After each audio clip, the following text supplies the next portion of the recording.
Welcome to Amiga's YouTube channel! Ngayon, for today's video po, gagawa po ako ng pasta. Napakarami ko pong ingredients. Makikita nyo po itong aking yung tomato, yung instant tomato po. Tapos, olive oil, and then Tabasco, yung fresh tomato, then pasta, yung panghalo ko dito ay yung aking Knorr. Although sa Pilipinas mayroon to pero dito mayroon din po. Since wala kasi akong dahil itong yung Honda ginagamit ko to pag yung nagluluto ko kung anong niluluto ko. Ginagamit ko to, magagawa ko ng miso soup, pero pwede rin siya sa pasta. Paprika. Ayan, ang laki-laki ng paprika dito. Laki Kasi ang laki ng mukha ko. Hindi, mas malaki yung mukha ko. Tapos, ito yung aking vegetable. Tapos, mayroon akong ni-slice na onion. Then, may mushroom din po akong ginawa. Pagkatapos po,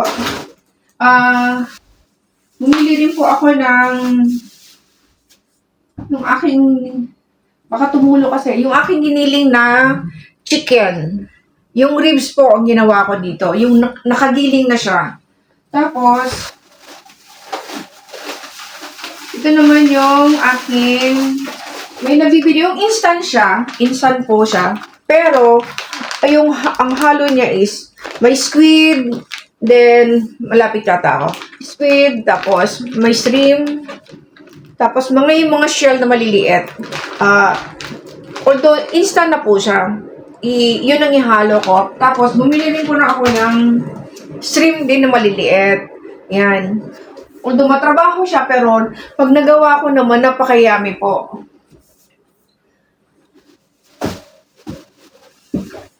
Ngayon, medyo makalat po, pero mayroon pala may onion na po ako, tapos mayroon pa akong, tawag nito, Tagalog na lang, bawang.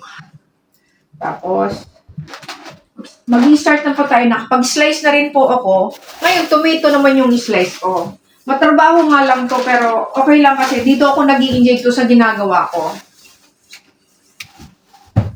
Ayan, may fresh tomato po ako.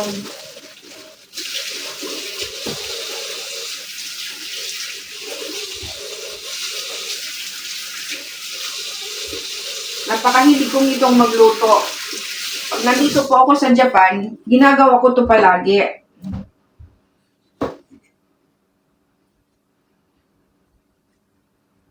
Tanggalin po natin ito kasi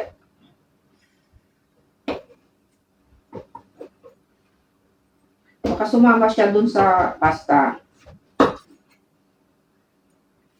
Yung pinakamata ng tomato ko. Dahil mas maraming tomato, mas masarap po pag maraming tomato. Kaya, yung aking pasta po ay more tomato po ang nilalagay ko. Kaya, ganito ang hiwa ko dito sa onion para durog na durog siya. Para pag malapot po. Yun po na na natin yung ating tomato. Lalagay na lang po natin dito sa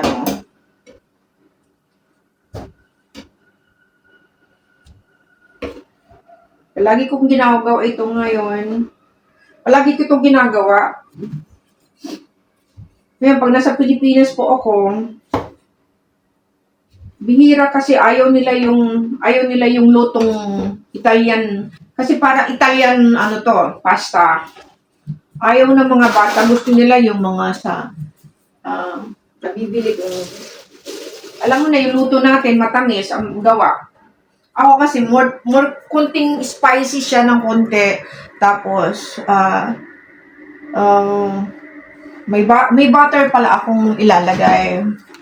Kumpleto po ako kasi gusto ko, pag nagluluto ako, kumpleto lahat. Wala na akong napyan. Yan, butter. Number 1 ang butter. Kasi pag may butter ho, medyo malinamnam siya. Hindi ako basta-basta gumagamit ng um, mantika. Olive oil talaga ang ginagamit ko po. Dito natin i-slice tong squid. Tapos po, kasi ayoko ng malalaki ang hiwa. Although nakakatakot kasing hiwain to dahil medyo may ice ng konti. Pero konti lang naman to. The more kasi itong hinihiwa nating maliliit, mas malasa siya at maganda tingnan ang presentation ng ating pasta. Kaya pagtsatsagaan natin talaga. Ang pagluluto talaga kailangan peace of mind ka. Matyaga ka magluto. Huwag mong katamaran yung pagluluto kasi ang kalalabasan ng ating lulutuin ay hindi masarap. Ayan po, nahiwa na natin unti-unti. Pero kahit ano po siya, hugasan natin kasi ayoko yung malangsa. And then, lalagay ko yung itong aking yung hipon na maliliit ho.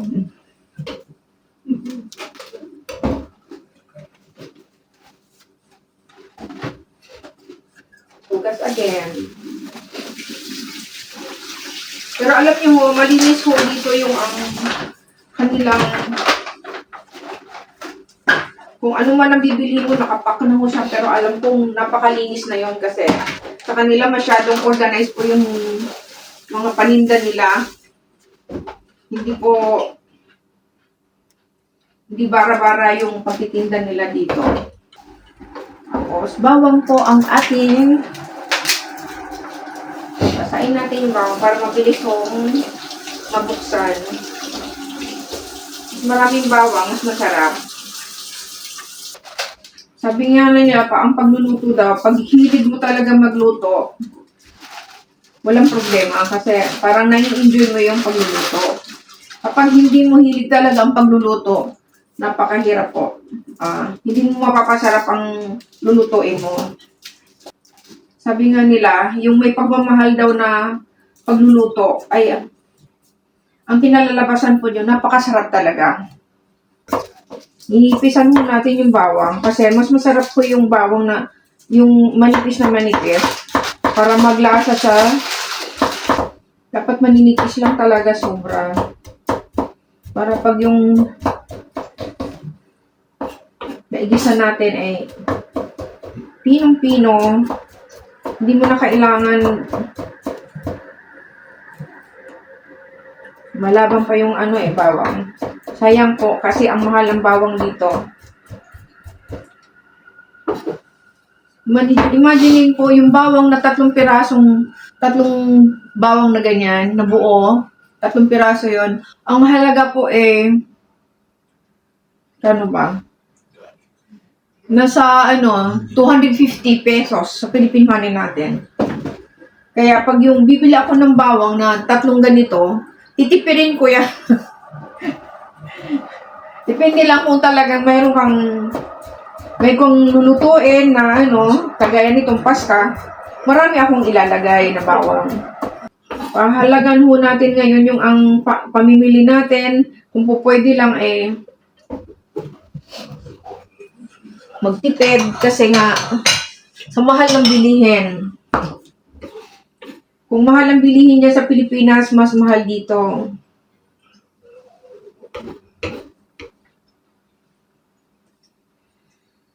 Sayang po yung bawang. Luto mo hugas mo.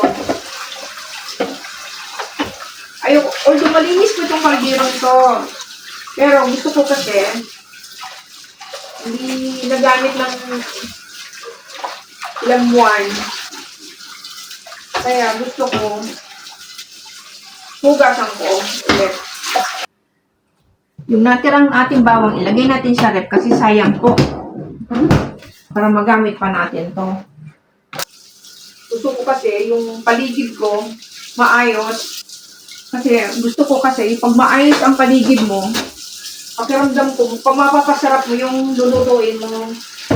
Ganyan po ako. Pag nagluluto, gusto ko, habang nagluluto, naglilinis. Meron ko pala yung aking paprika. Slice ko pala to. Laki-laki, oh. Tingnan nyo po, oh. Matatakpan yung mukha ko, oh. Tingnan mo, sa laki ng paprika. Nakita nyo? Ayan. Ayan po, oh. Nasabot kasi ako magluto ngayon, kaya marami po akong luluto ngayon. Gagawa rin po ako ng fruits. Mag-a-arrange din ako ng fruits mamaya. Kasi wala tayong ginagawa. Kaya, hindi ako busy ngayon. Kaya gusto ko magluto po. At saka yung alam niyo po, itong paprika, ang tamis po. Yung gulay nila, ultimo, yung carrots, ang tatamis po ng mga prutas, ay yung mga gulay pala nila dito. Ang tamis po. Hindi siya mapait. Pati nga itong paprika, matamis po sa kanila. Napaka-healthy yung kanilang gulay. Grabe. Repolyo nga nila eh, magugulat ka eh. Pwede mong kainin na hilaw eh. Kasi nga, ang tamis po. Sabi ko parang ang abono yata nila eh, yung asukal. Kailangan manipis lang ang hiwa natin. Kasi pag makapal, hindi kasi pang sahog sa karne ito eh, kung pang pasta kasi ito, kaya manipis lang talaga kailangan. Ay, baka sumama yung daliri natin. Ayan, nakumpleto na po yung aking ingredients po. Ito yung aking, tag nito. I-slice ko na yung tomato ko. Ayan po. Sandali lang, papakita ko sa inyo. Maliit lang kasi yung kitchen ko. Kaya pagpasensyahan na po. Ayan.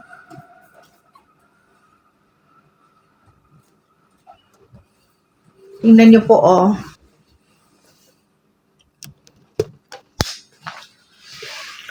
Ayan po yung aking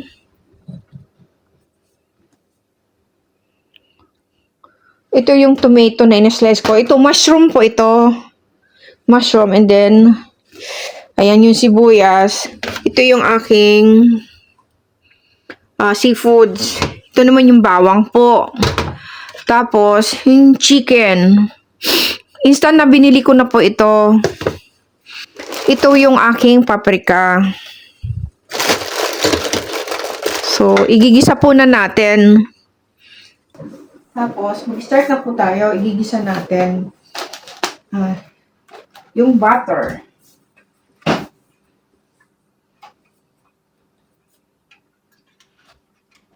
Gawa tayo ng butter. Tapos yung cubes, tingnan mo, oh, nakasilyado yung cubes nila, oh.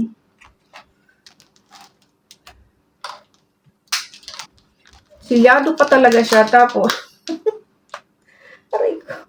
Bago mo mabuksan, kailangan gamitan mo gamit tayo ng gunting po para ma-open natin.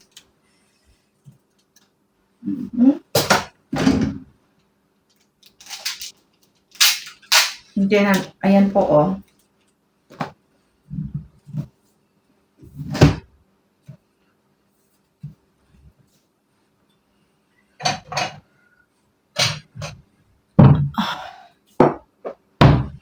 Ito yung ating cubes. Dalawa ilalagay po natin. Although mas gusto ko yung gamitin yung sa atin na cubes. Butter po.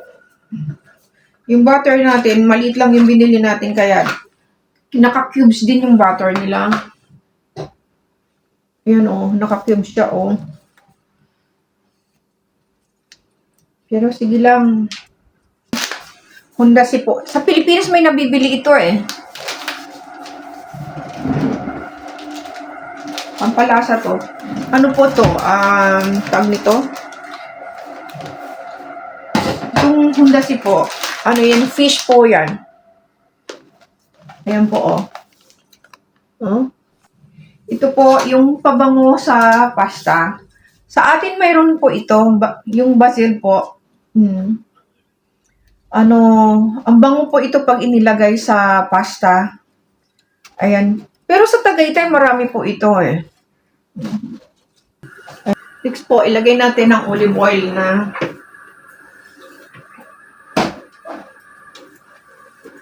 Ito na naman tayo sa pahirapan ng pagbubukas kasi ayun, nabuksan agad natin.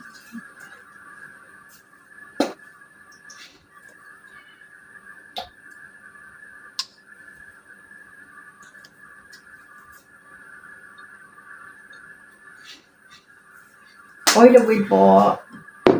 Tapos, yung ating lalapit ko kayo para makita nyo. Ho.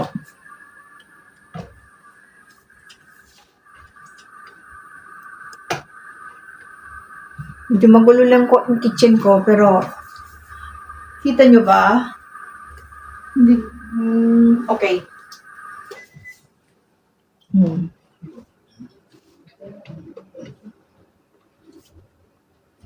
Kaya makikita nyo po. Ayan.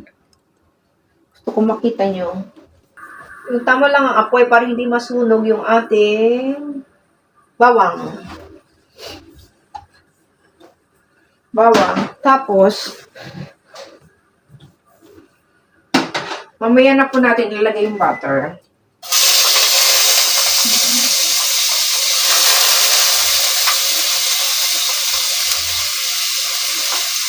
Ito yung bawang. Hindi na lang dapat ang apoy kasi nasusunog.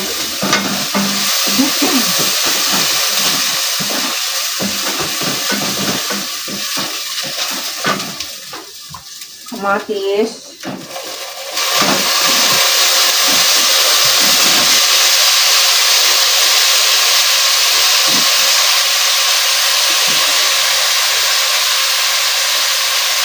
Ito na kamatis.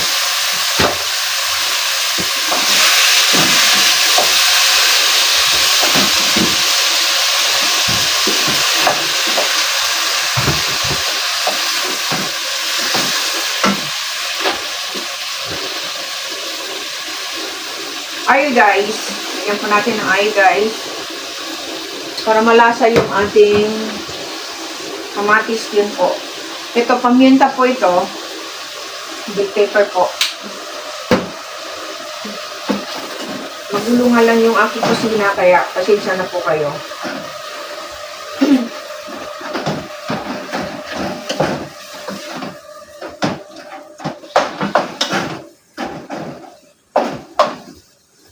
Yan, lakasan na natin kasi wala na yung bakang.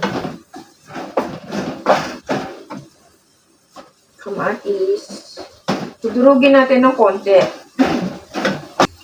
Tapos yung ating onion po, yung ating sibuyas.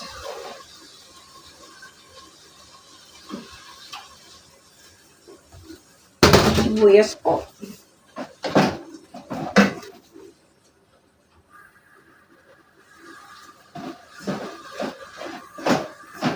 Lagyan natin ng isang butter po na i-slice. Tapos cubes.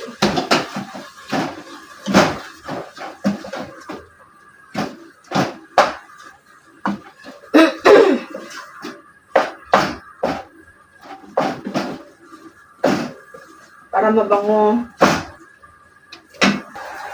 Dito natin ilalagay ang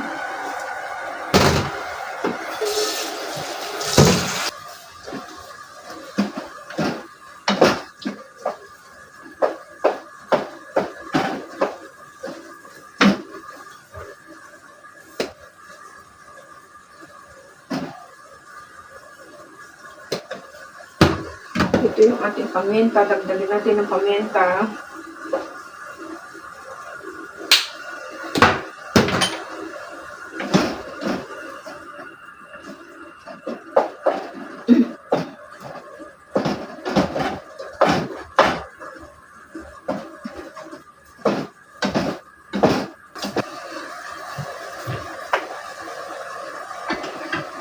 Mainit.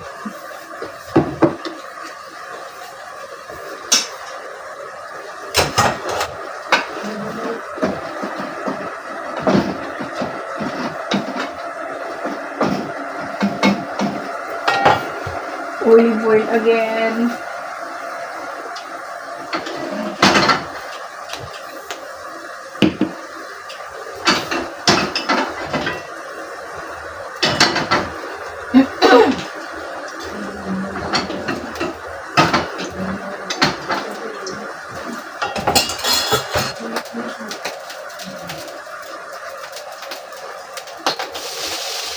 Ayan po, bukod natin ipagluto yung string. Bubukod po natin yan. Nandun po natin ng konting guys. Paminta po.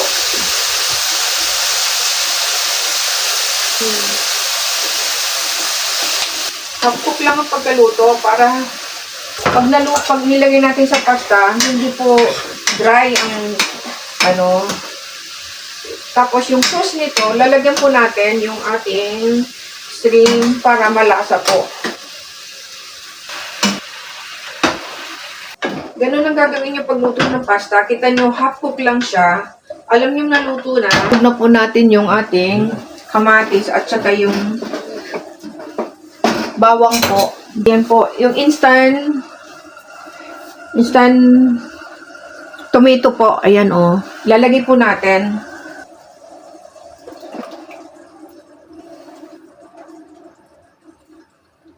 Masarap po yan. Yummy po yan, yummy.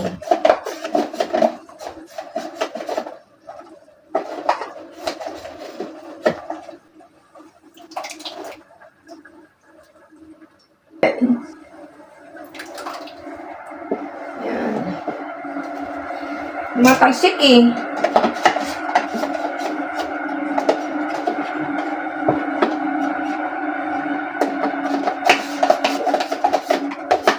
Tinamad na ako mag-ipron eh.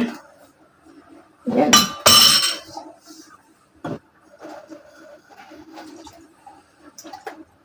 Sayang po ito eh.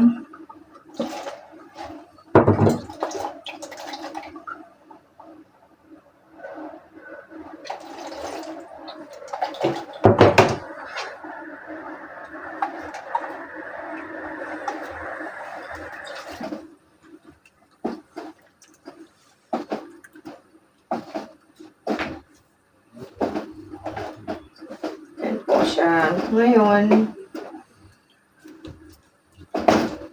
ating lalagyan pa ng butter po.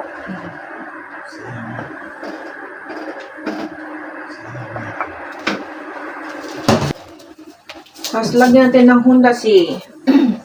Kasi wala tayong kung ano na lang nasa ref. Sa panghalo.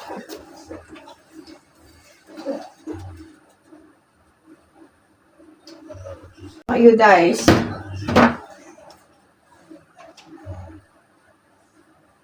Paminta po ito oh.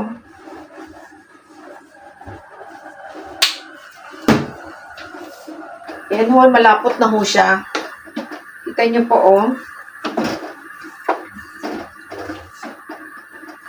Pag naluto na po natin ito, igigisa naman natin yung chicken po.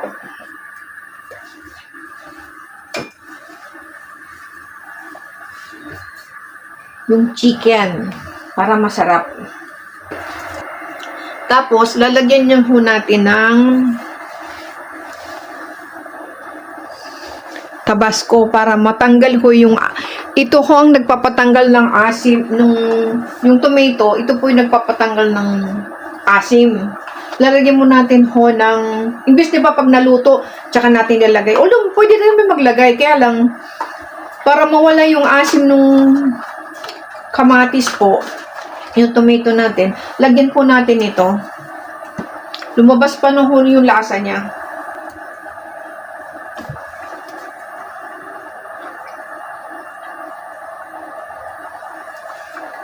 Okay. Butter ulit. Dagdagan natin ng butter. The more mas maraming butter, mas malinamnam kasi siya eh. Sa atin kasi masyadong malasa yung butter eh. Dito lahat ng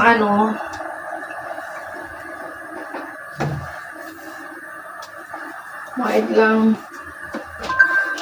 Ito pa natin ang isang cubes. Lagyan natin ng cubes pa ulit isa. Kasi marami kaya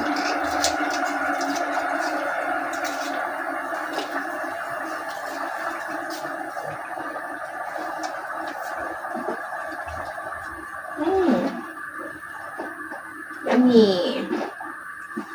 Kailangan ho natin madurog lahat yung kamatis po, durog na durog dapat.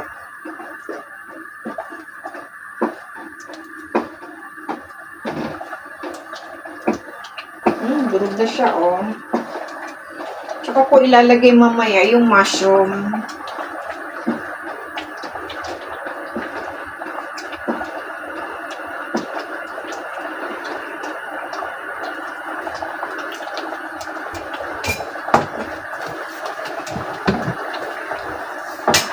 Pinapalambot natin yung kamatis, kailangan durog na durog. Tayo naman, igigisa natin yung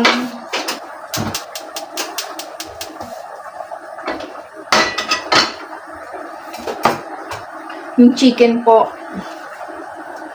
Tikpan natin ulit.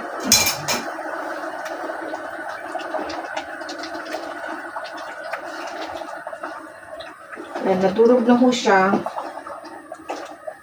Although madali naman durugin talaga ang kamatis eh. Teka, baka tayo ay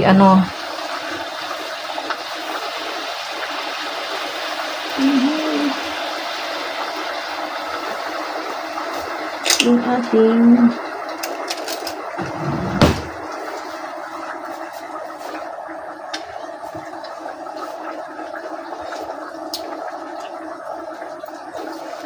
masarap na talaga siya ho.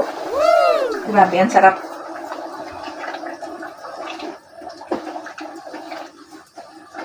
Kasi hindi natin pwedeng biglain ng timpla kasi baka umalat. Di baling matabang, sabi nga nila, di baling matabang kasi mariremedyohan yon.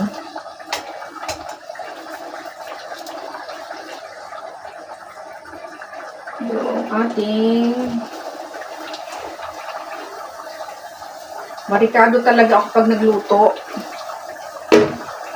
Dapat hiwalay-hiwalay kasi ang pagluluto kasi pag pinagsama-sama nyo po yung pagluluto, minsan, depende sa lulutuin nyo kasi kung alin ang pwedeng pagsama-samahin. Ito hindi pwede ho kasi pag yung naluto na, dry yung chicken, overcook yung shrimp nyo, anong halo nyo. So, para maiwasan po,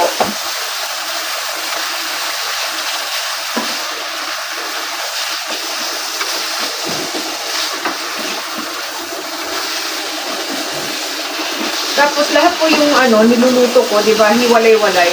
Kaya lalagyan ko ng ingredients. Kaya pagkain niyo ng pasta, mararamdaman niyo ho lahat ng yung inahalo mo dun sa ingredients ng pasta. Malasa po kasi lahat tinitimplahan ko.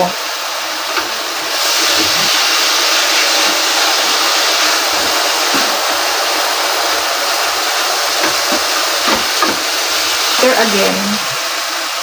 Then, mamaya, pagsasabay-sabayin ko rin naman mo siya pag yung naluto na, yung aking tomato po.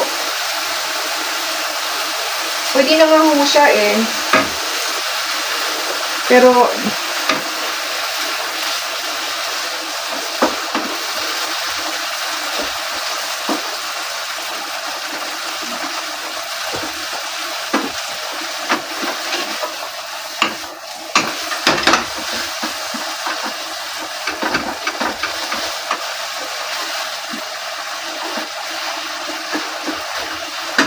natin ang apoy kasi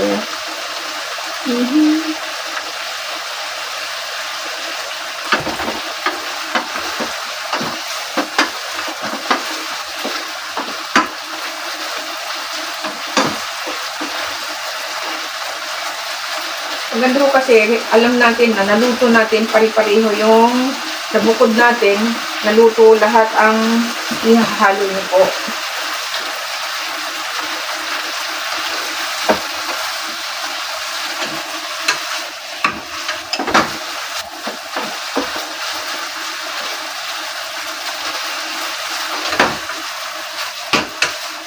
masikip eh. Hindi mo maano.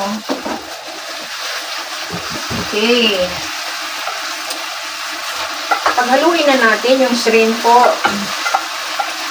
Kita nyo? Matrabaho lang yung ginagawa ko pero sayang sabaw.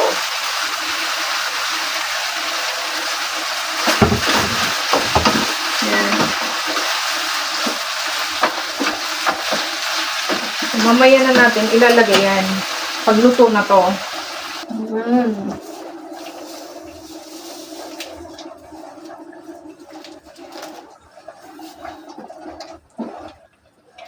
Ilalagay ko kasi yung gulay pa eh. Kaya pag nilagay mo na, matabang na mo siya.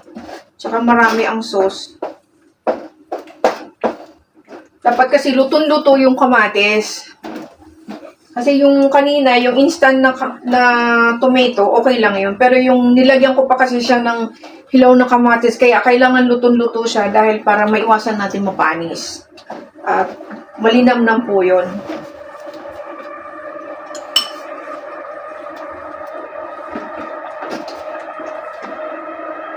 Wala talaga yung aking panglasa, yung aking pangtimpla dito eh. Nasa restaurant.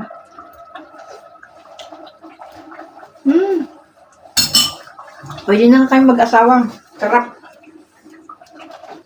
Ilalagay ko na nga po yung aking mushroom. Ilalagay ko na po yung aking mushroom.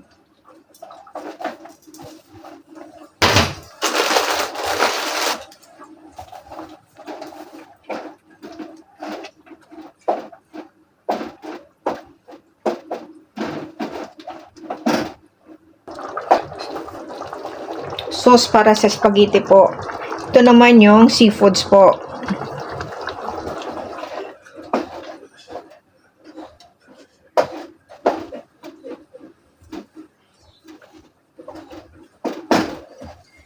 Sabi nila, walang imposible. Kapag gusto mo yung ginagawa mo, mapapasarap mo talaga. Kasi may pagmamahal yung aking ginagawang pagluluto. Napakasarap po. Tapos, laglagan po natin ng olive oil ang ating sauce. Yan.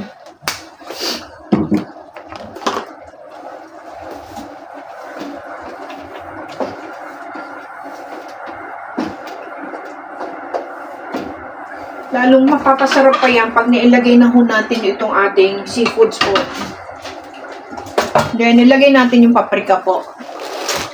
Ngayon, hindi na tayo maglalagay ng sugar kasi bakit po? Matamis po ito. Matamis po yung aking paprika. Kakamayin ko na at malinis naman ho yung kamay ko.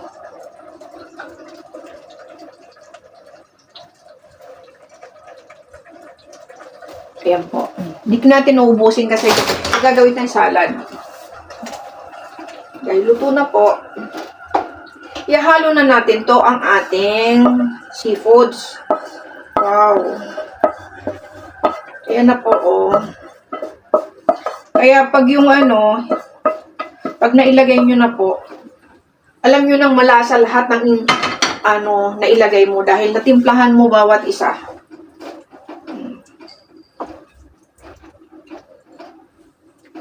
Tsaka hindi siya dry yung chicken nyo, hindi siya dry. Tapos yung shrimp nyo, hindi rin dry. Talagang tama lang.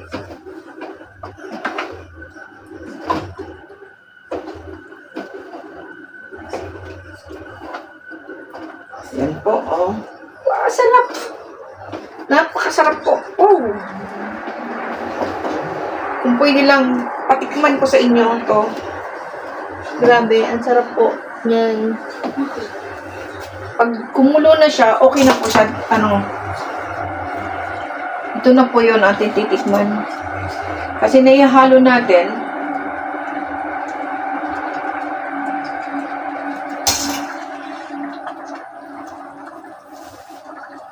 Sarap po. Yummy!